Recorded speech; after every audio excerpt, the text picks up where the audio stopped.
Hi chess friends, this is Sir Glenn for another edition of one of my chess videos, and this time I will discuss the opening called Scotch Gambit, which is a defense or an opening preparation against black when black plays e5 after e4. So we play e4, e5, and this time instead of playing the normal knight f3, I recommend you to play on your second move d4.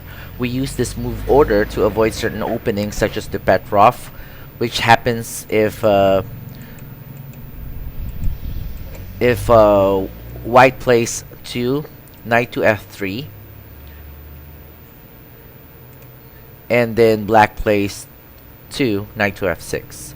We also want to avoid such lines resulting from 1 e4, e5, knight f3, and d6, which is called the Philidor's defense, and also some crazy gambit lines starting with e4, e5, knight f3, d5, which is the elephant's gambit, and also the Latvian gambit, which is e4, e5, knight f3, and f5. So those are the lines or opening lines that black can use against the second move, knight to f3. So instead of that, we will play d4 to avoid these openings, and black is forced to capture unless he will get an unfavorable position after, let's say, d6 and takes queen trade, and black loses his castling rights. Although some players would like these positions as it avoids the opening and plunges straight to the endgame. Some white players wouldn't like to go to that road and would prefer to go to the main lines, but this is outside the scope of our discussion. So let's go to the main line, which is again the second move d4. Then black captures, and then we will play knight to f3. And once black plays knight c6, we go to the Scotch Gambit main line, which is bishop to c4. If white captures on d4 with a knight, that is called the Scotch game, which is the main line of the Scotch. And this is outside the scope for a discussion, and you can consult other chess books for this move. Okay. So let's say, for instance, black didn't play knight to c6, but instead plays a different move. Let's say c5. c5, I don't really like that move, because after, let's say, for instance, bishop to c4, followed by let's say c3, and black captures, knight recaptures, white had a similar position as in the Smith-Morra gambit, which is, I think, more deadlier, because the black's king's position is more open, and the f7 weakness of black cannot be shielded by the pawn on e6. So I guess this is should work on white's favor. So after knight to c6, bishop to c4, and we first discuss bishop b4 check. Bishop b4 check reveals some lines that we can use against black, which really becomes a gambit, because we have to interpose with our pawn with c3. And after pawn takes c3, pawn takes c3, black is now left with choices for 3 bishop move: bishop to a5, bishop to c5, and bishop to e7. Bishop d6 doesn't make sense because it blocks the d pawn and makes it difficult for black to develop the bishop on c8. So let's try to also mention that after pawn takes c3, some chess books or a variation similar to the Danish gambit is also possible here. Let's say, for instance, castle. And after pawn takes b2 and bishop takes on b2, white enters a variation similar to the Danish gambit, which enables white to post his bishops aggressively on the a2 g8 diagonal and on the a1 h8 diagonal. This is also playable line for white. However, I would prefer our preparation today with pawn takes on c3. Okay, let's first discuss the retreat of the bishop on c5. If the bishop retreats on c5, we will now sacrifice a bishop on f7. And after king takes f7, queen d5 check, and king f8, or king e8 perhaps. Queen takes c5 gives white the advantage because black has lost his castling rights, and also black has, difficulties in developing his minor pieces, as white's pieces would be more comfortable getting out or developing on aggressive post against the black's king. And once white has castle, white can now launch an offensive against the king in the middle of the board. So let's try to discuss now another retreat of the bishop, which is from bishop b4. It retreats down to bishop to e7. Bishop to e7 is a gross blunder because white can now play queen to d5, and black has no safety way to defend the f7 pawn, because knight to h6 would be insufficient because of bishop takes h6, and after castle kingside, white simply retreats his bishop to e3, and is simply a piece up, and better develop army or pieces. Now let's go to the main line, which is bishop to a5. After castle, black has a lot of options here. We'll start from knight g to e7, which is considered the worst, because after knight to g5 and castle kingside, well, black can choose either castle or knight e5.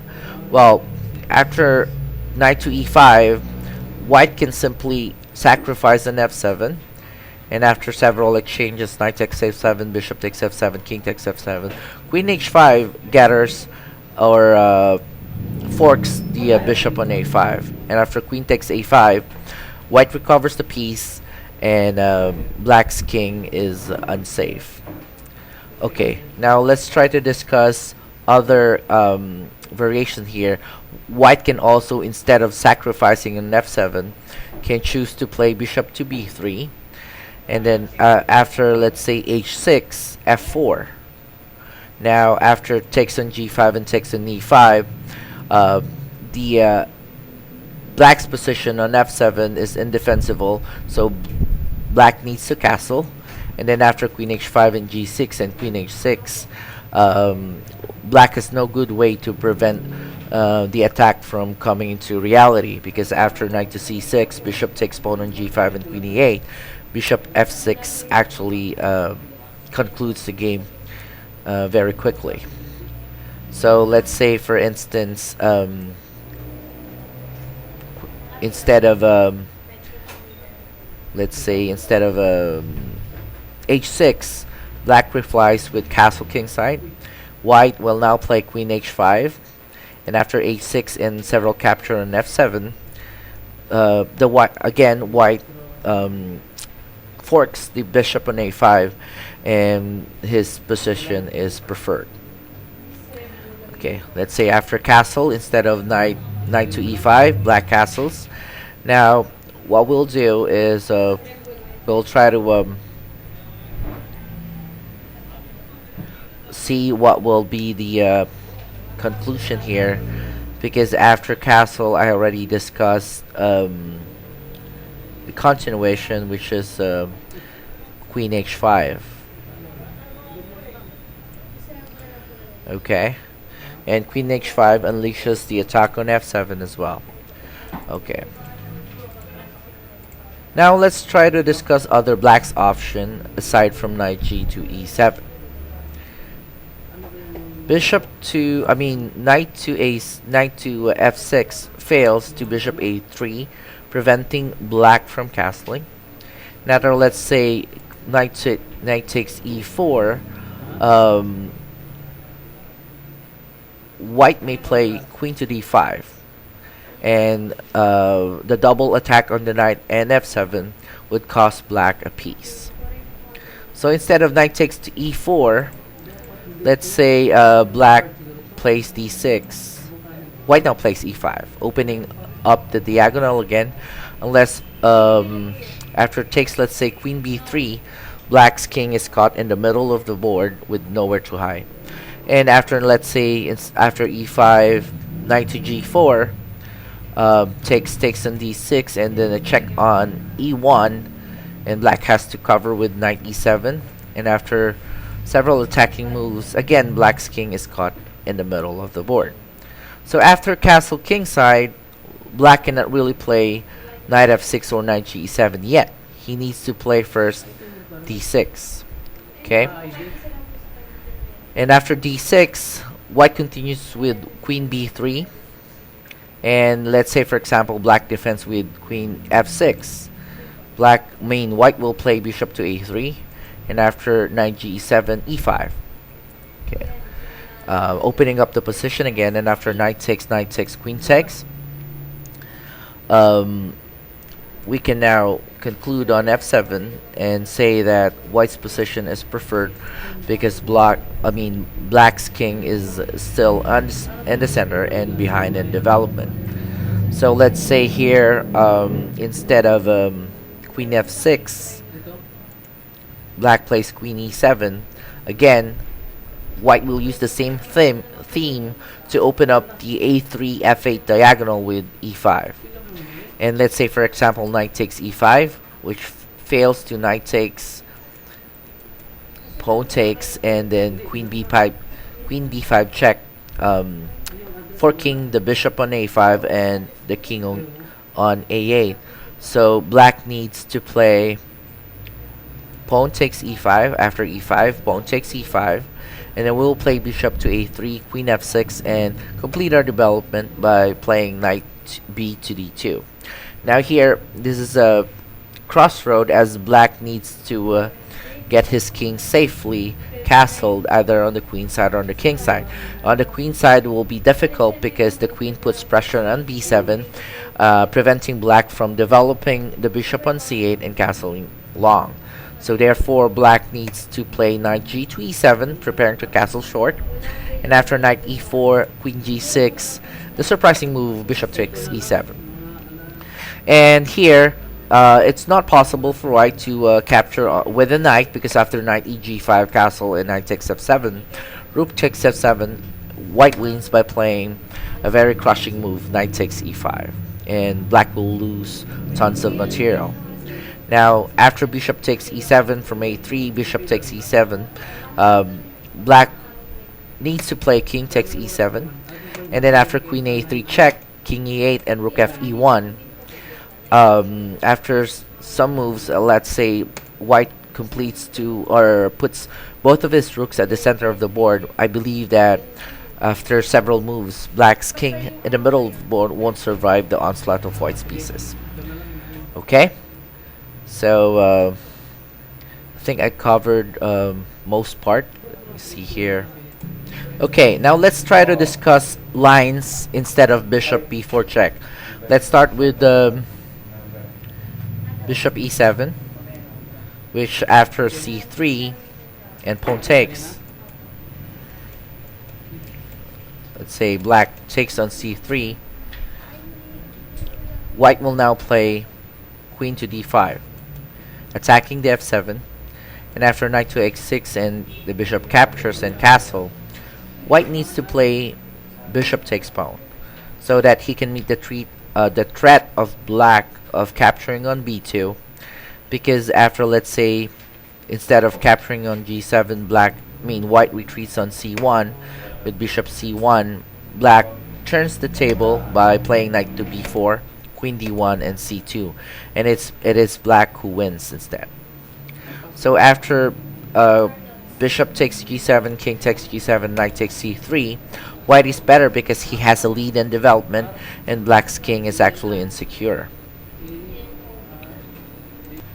Now, instead of capturing the pawn on c3, let's say black plays knight to f6, which will fare no better because of e5 again. And after knight to e4, bishop d5,